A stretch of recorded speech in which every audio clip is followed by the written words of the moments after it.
Alright, let's pretend I'm in charge of grinding your games. Here is what I would do with their little in-game atlas thing. I'm going to start with like some of the navigational things I would do first. The first thing I would do would be obviously to allow you to zoom out just as much as you can zoom in. This is not enough zoom. This is pretty obvious. I'm sure everyone agrees with this, and they will probably fix it. But part of the reason this zoom is so low is likely because of the level of detail of this. Sometimes when you like click on here and you go to one of these things, you get a really long, like 2 to 5 second grinding gear for the game. And that happens on these sometimes as well. And sometimes if you go really far away from where you've been, it'll kind of stagger, and that's because when you zoom in here, there is quite a bit of detail. And I imagine they might have plans for all this detail, but I would imagine it would run a lot better if you just flatten this out, because right here it kind of looks like they have 3D elements. So instead of having 3D elements, puts this on a 2D planescape, and reduce the detail, reduce the quality so it loads faster, and that'll probably help it so you can zoom out more. So I'd reduce the detail of this map. It does look cool, and that coolness does wear off. Like, it's really cool to see at first. It's good to demo. It's good to display your game. But in terms of actually playing it, those details kind of fall by the wayside, and I would much prefer bigger performance and being able to zoom out a lot more. The next thing I would do is narrow the starting area just a tad. In Path of Exile 1, they have something called Delve. And Delve, everybody starts in the exact same position, and it kind of goes one direction. You can go left, you can go right, but it kind of goes downward. So what I would want them to do is to maybe start in like one position here, allow you to go one direction, and then expand out, just so you kind of start in a different area. For me, I started here, and I just kind of spiraled out a little bit, and it made it very messy. I've gone this way, and I've gone this way, and I've gone this way, and it's just really hard to navigate. And part of that difficulty in navigation is there's no real mini-map. So I would add a mini-map of your entire thing over here in the progress, or, allow you to zoom all the way out so it looks like a mini-map. That would be really nice as well. There obviously needs to be a search function so you can search for elements inside of your map. And another thing I would like is to have like an ability to highlight or gray out something. So you can go to your mini map, you've already done an area and a zone, you can kind of block it off and gray it out or color it red to indicate you've already done it. So if I go through, I keep clicking on things to open up my inventory. If I go through here, every now and then there'll be a boss that I didn't actually get to. So if I can right click, like right here, right? I haven't fought this boss. Be able to right click on this and highlight it. So on my mini map, this particular map glows red. That'd be really cool. So that way you don't end up just forgetting about or having to search for a particular boss. That would work in tandem with being able to search boss to find a particular boss.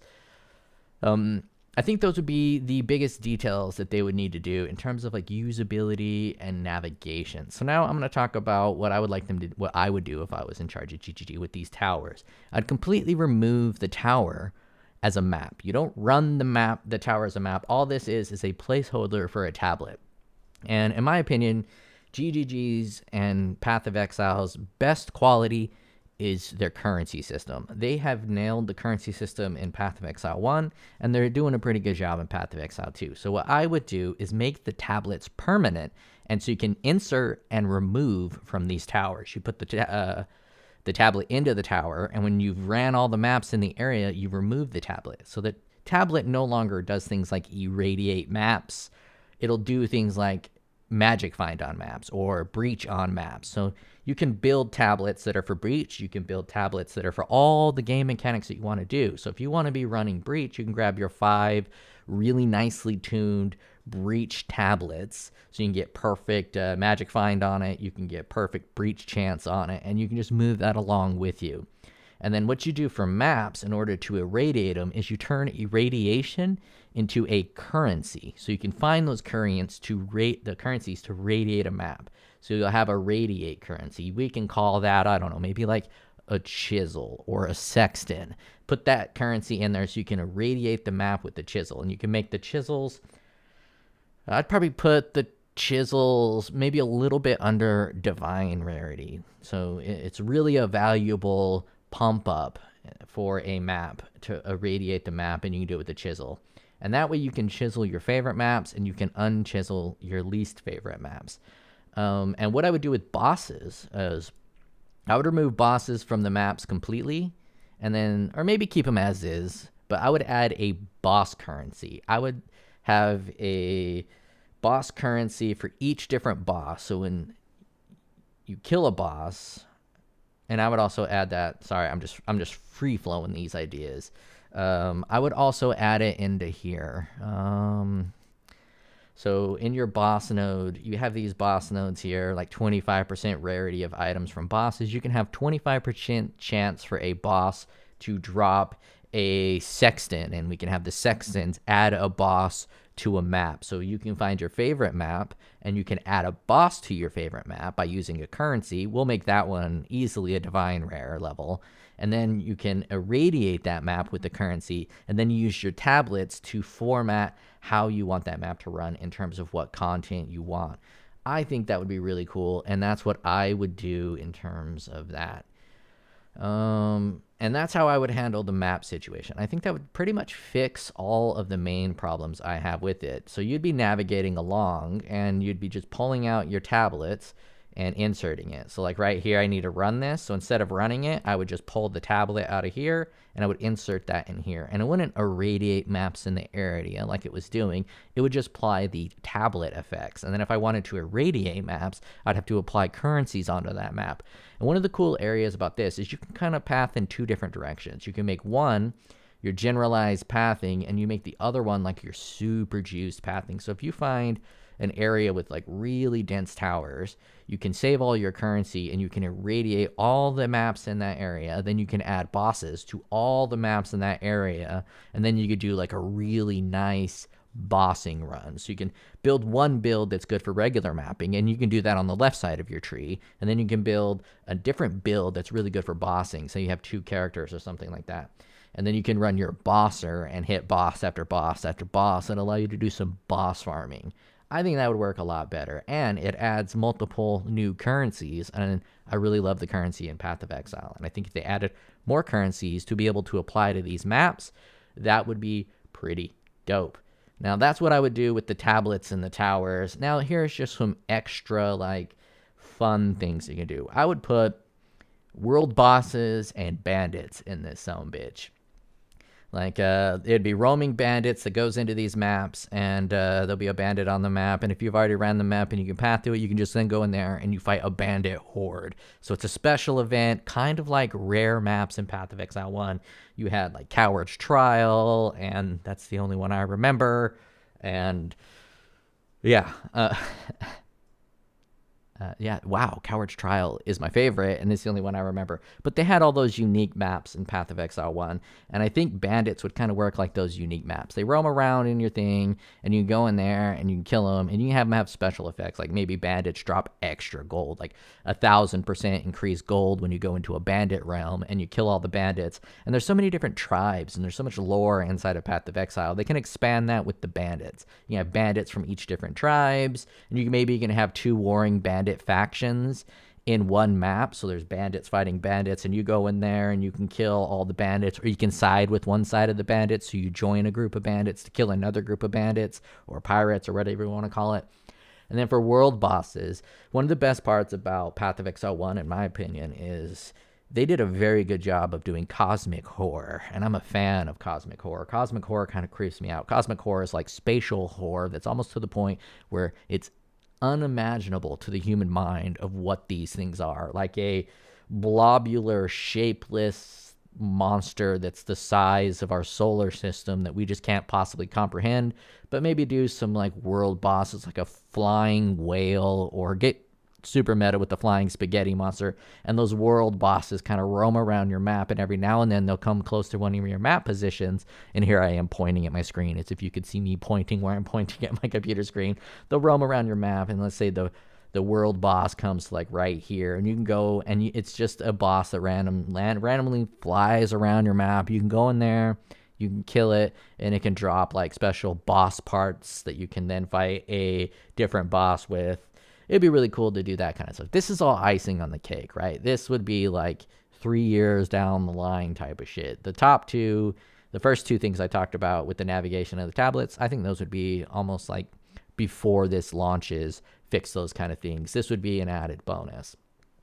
And the last thing that I was kind of hoping GGG would kind of put in here would be statistics. I am a huge math nerd. I'm a data engineer by practice, and I like numbers. I like statistics. I develop reports, and I would love statistics on my maps runs. I'd want things like average gold per map, average time to complete map, and I want to be able to compare that to the universal average. So the time, how long it takes me to complete a map, and then they compare that with everyone else. You can just open up something like this that just says statistics, and it'll have all your little statistics inside of there. I really like statistics. I really like numbers, and I feel Path of Exile is catered towards math nerds, people who really like to grind their gears into the numbers. So I would really like some type of statistics. Things like that have always bothered me. One of the things that League of Legends added recently, and by recently I'm an old man, time does no longer work for me, is when you die in League of Legends, it kind of says how long you received seed for and who really did the damage to kill you. And the CC time is great. Almost every time I'm dead in my ARAM matches back when I used to play is from CC. It'll say you died and you were CC'd for 3.5 seconds.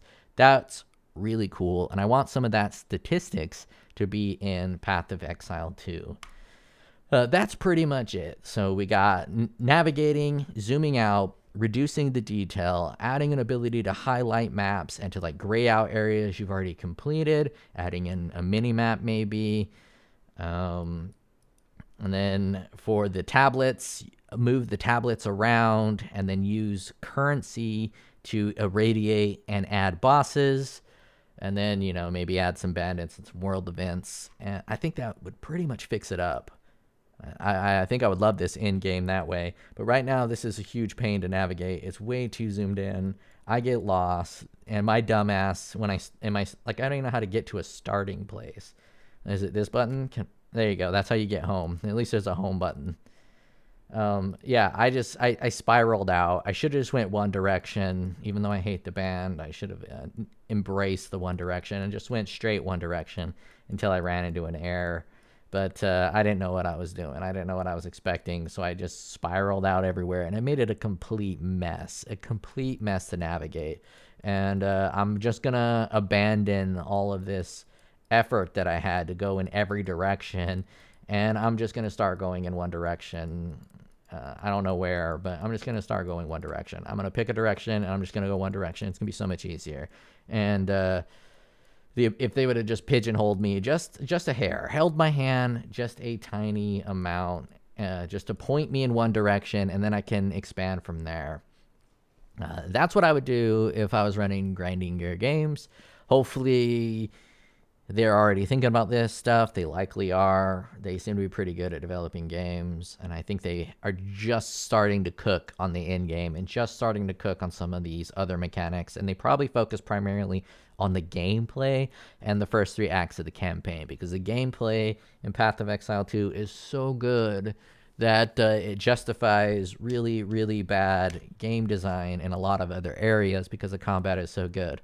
I bring this up every time, but this right here, 5% reduced movement speed, regenerate 1% of life per second while stationary, is the most unfathomably bad node that I've ever seen, ever created in an ARPG across the board. And the only reason that I can explain something like this existing is they didn't really put too much of a priority on ironing down or getting this level of stuff right, which is probably the right path. The thing you want to get right is the combat, and I imagine that's where they put most of their efforts. So hopefully they can get some of these ideas from the community and implement them and make a really, really good and robust in-game. Because if we take a look at my Path of Exile playtime, I have 6,458 hours in Path of Exile, and Path of Exile 2 is going to get those numbers easy. And I want this game to be the absolute best experience for me, and the best experience for me would be exactly what I just said. All right, I will check you guys later.